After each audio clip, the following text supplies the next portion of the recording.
There's a large part of the United States where there are very similar problems, where there are statistics. Karen McGrain, who's a great content person, if you've never seen her, please go do or read any of her stuff. She's been doing a talk recently where she's basically talking about the fact that in the U.S. we have a lot of disenfranchised people who are basically the ones who are most likely to be mobile only or mobile first. Those devices are multi-purpose for them. They're cheaper than having a desktop machine. They're accessible. So basically, if we're not treating mobile with respect to bandwidth and also to content, we're treating those folks like second-class citizens again. Yeah. So we need to do, there's to the point about responsible design, it's also responsible from a social standpoint. So, that's another reason to do this. So for those who don't know me, I'm George White. I'm a principal consultant here at Cantina. I'm going to talk a little about the responsive future. We talked a lot about the present, and this is I like Halloween a lot. So this is kind of spooky.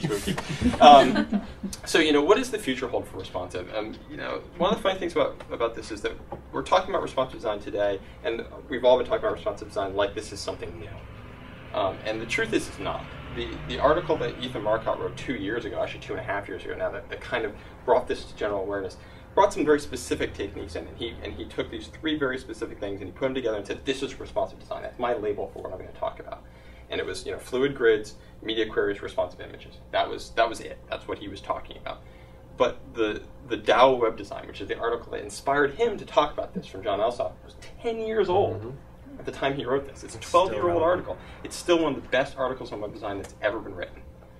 It's right up there with Jeffrey Zeldman's Web Standards Manifesto. I mean, it's a great article, and you should all read it if you don't get a chance to.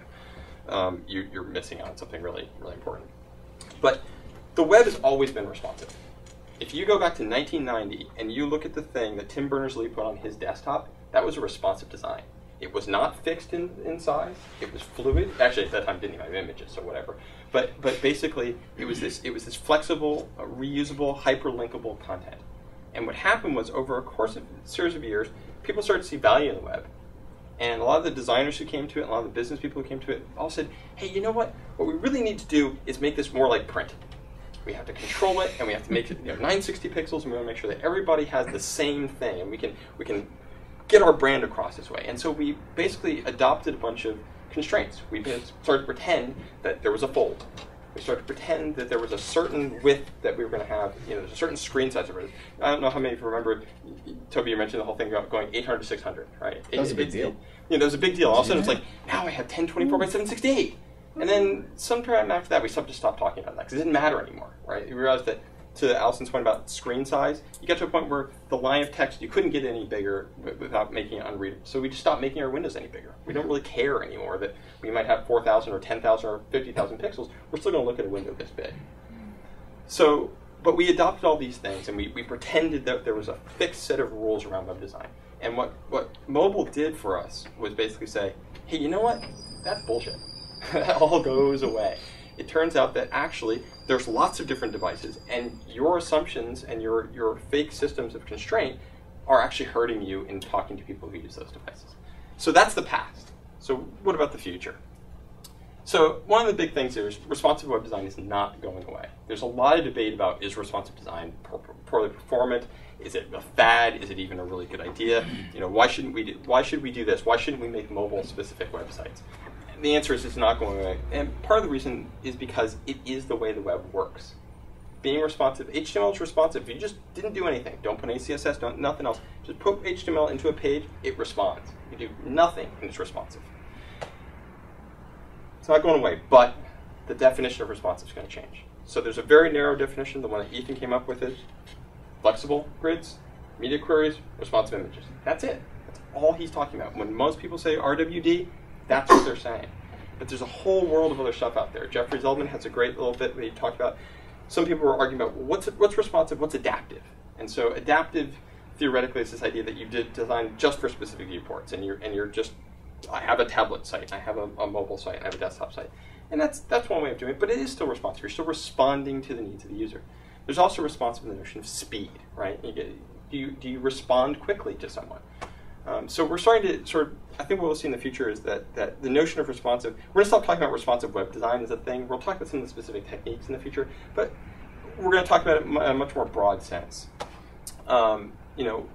one thing that we're definitely seeing happening is that more people are adopting it. The Globe was a relatively early adopter of responsive design. They made a huge splash, and everybody, ourselves included, talked about the Globe, right? I mean, this is a really important thing because they brought forth what was oddly just a technique for doing something, but they brought it forth in a way that it made sense for people, and they could understand why it was important to do this. But if you follow RWD on Twitter, every day Ethan is posting 5, 10, 15 sites that are now responsive. Big media names, small companies, magazines. Disney is huge in responsive website now. They recently did a video website that was really great. One of the other reasons why it's not going was it's just getting harder to do this. So, I mean, yesterday, how many new devices appeared yesterday?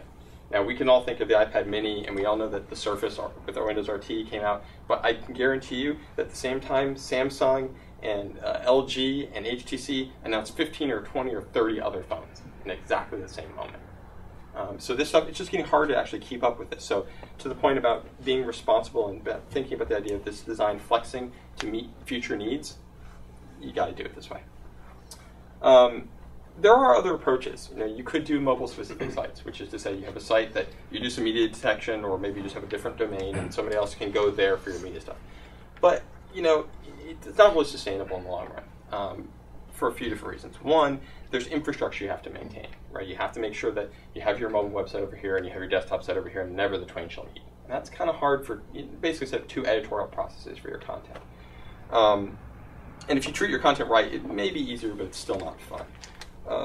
It's also one of those things where we talked about the social nature of URLs. URLs have a social nature of their own. Twitter and Facebook have made this obvious, right? People pass URLs all around all over the place. Email, for years, people have passed URLs around.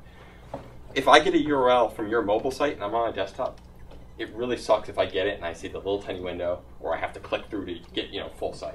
I don't want to do that. I just want to see the URL. I want to see the content in the context that I'm at. But do expect that there's going to be a lot more debate over this. Even just in the last few days, some people who are really smart thinkers, Jason Grigsby is a good example, have really been questioning how we do responsive in a way that is performant, because it's not always fast. If you do it wrong, it definitely will be slow. How we do it in a way that takes into consideration all the use cases that we have.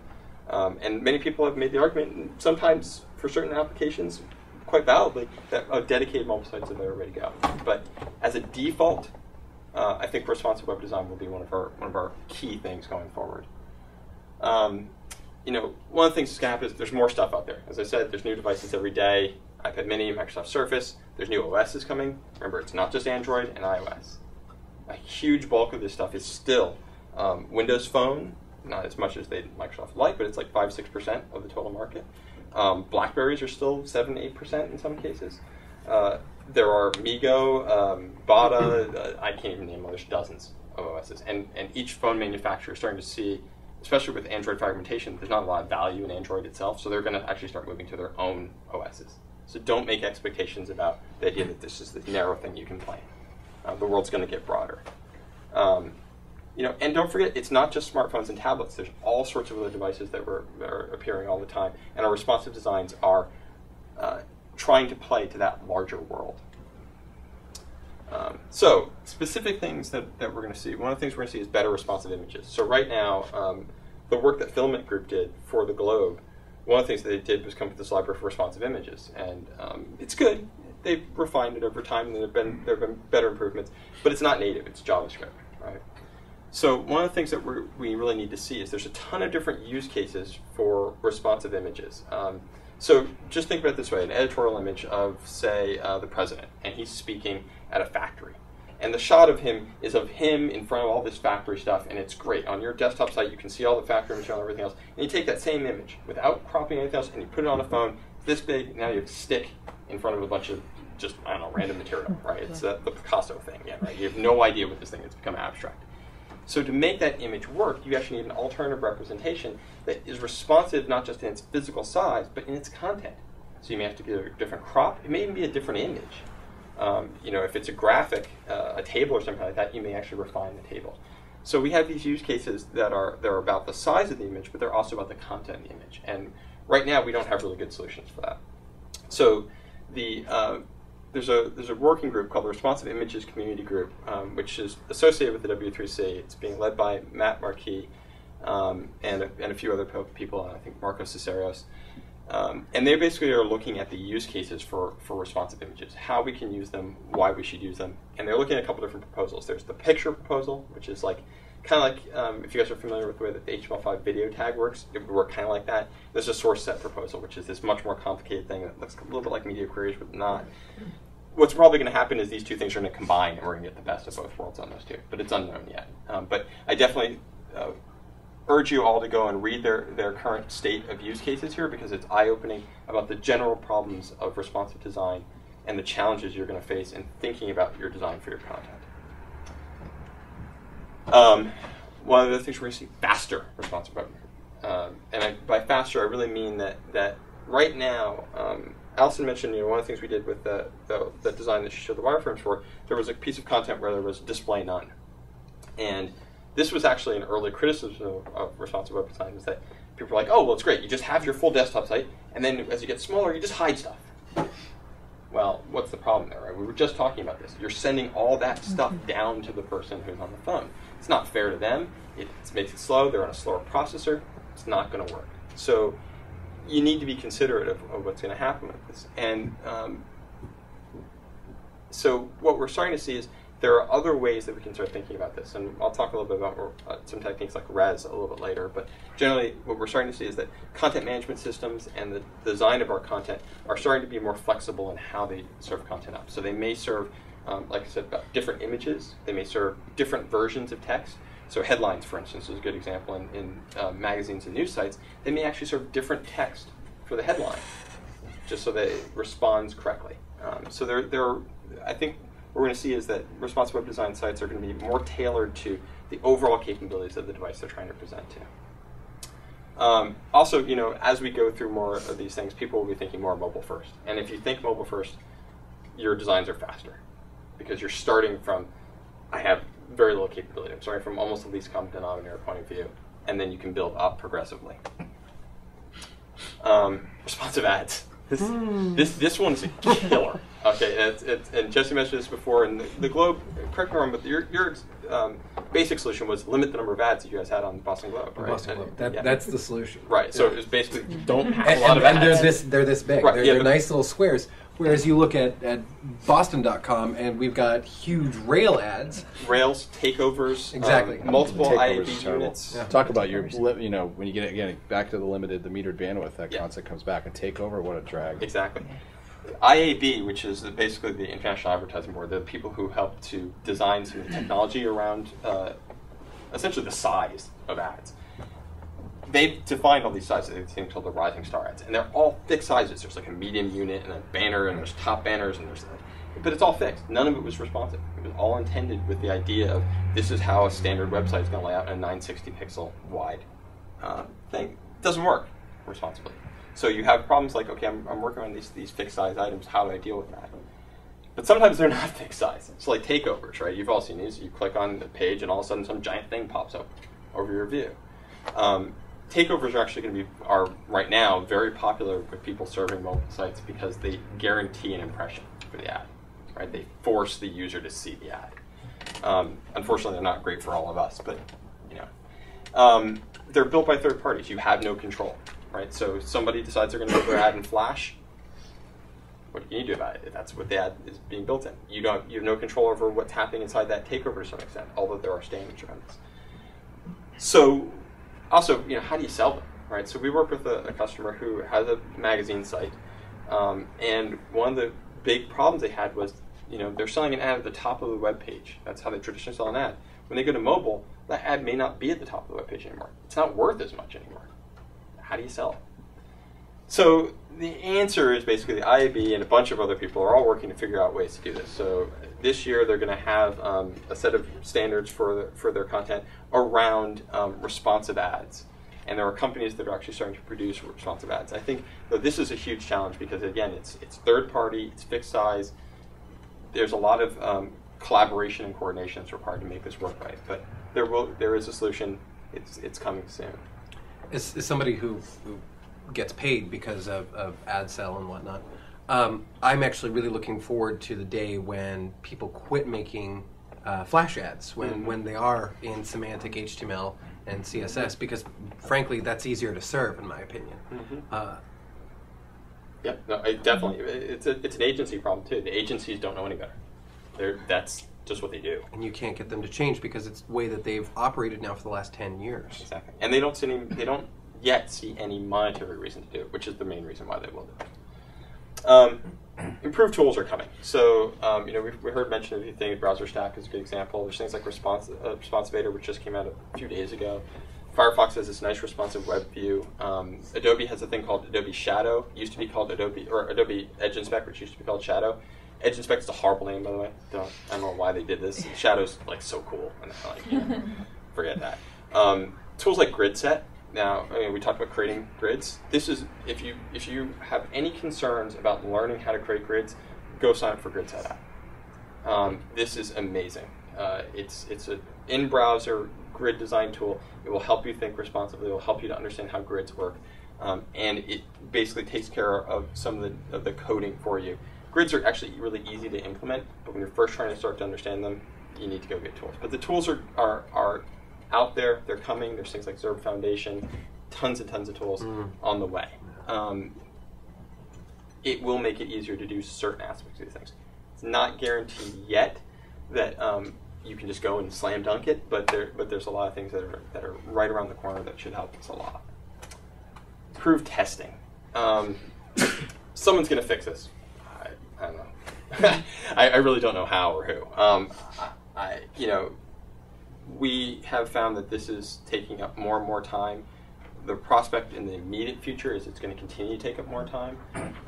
One thing that might help, though, is in thinking about testing responsive design in two different aspects. So Andy Clark, and actually you kind of alluded to this a little bit, Andy Clark made the point that there's distinguishing between design testing and device testing. Design testing is, does my design generally work on smartphones? So if you're a designer, don't go and buy 45 phones. No, there's no point. Buy one and see, does the texture of your site work? Does the type generally work? Does the basic layout work? Buy a tablet.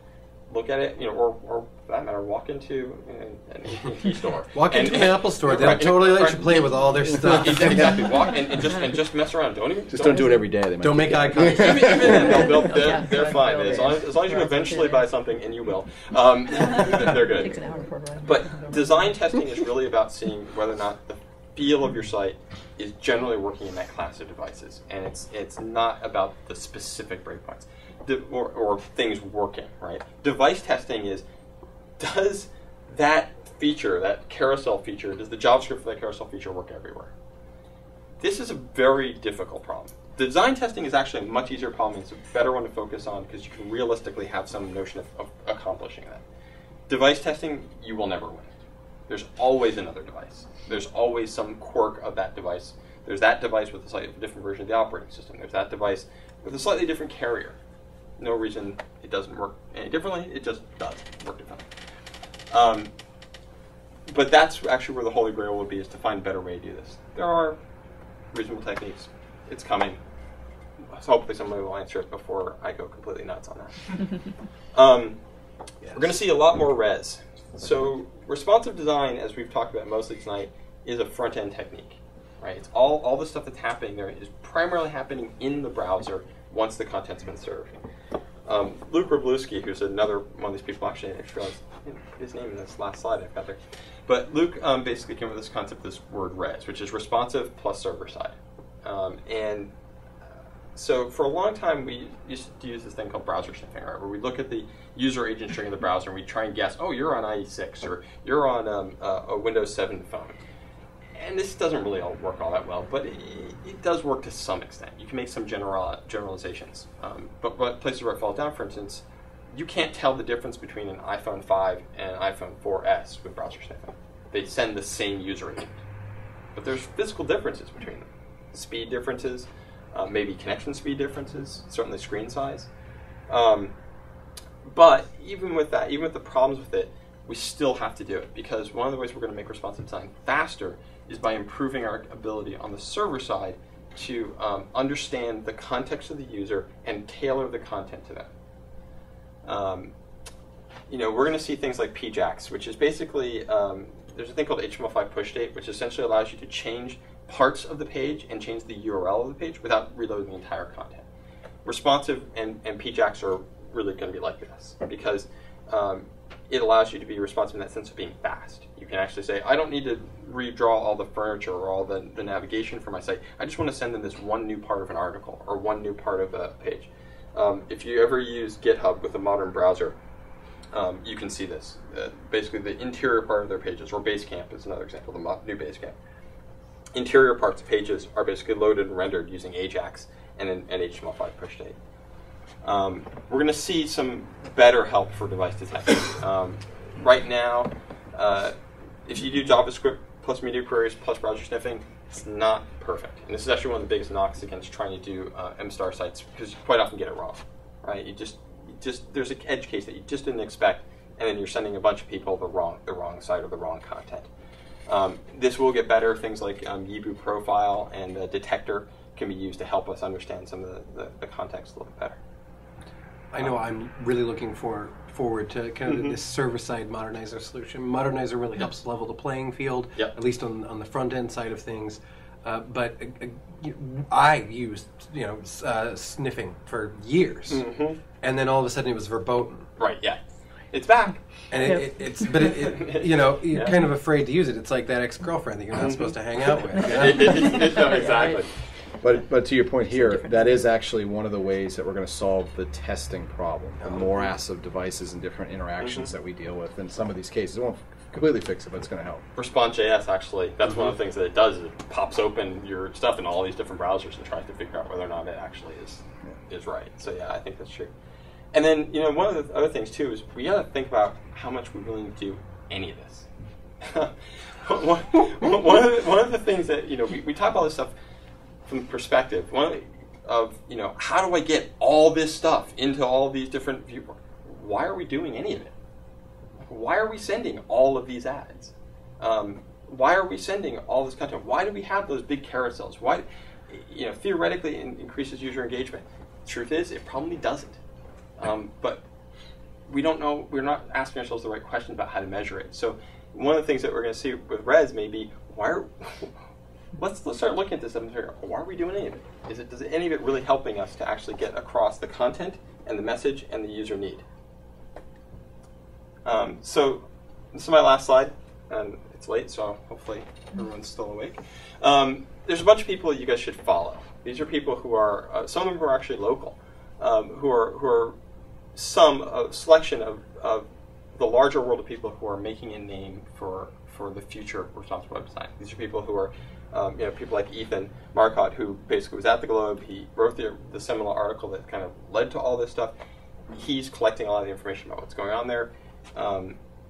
He's really trying to give us some idea of what the present looks like and what the future looks like. He's very accessible. Yeah, he's a great guy. Matt Marquis, who's at Filament Group. Matt is actually the guy behind the Responsive Images community group, and he's a really interesting dude. I'll just say that. Andy Clark, Malarkey, he's a great designer. He wrote Hard-Boiled Web Design. Generally a good thinker, and again, he's sort of collecting a lot of people.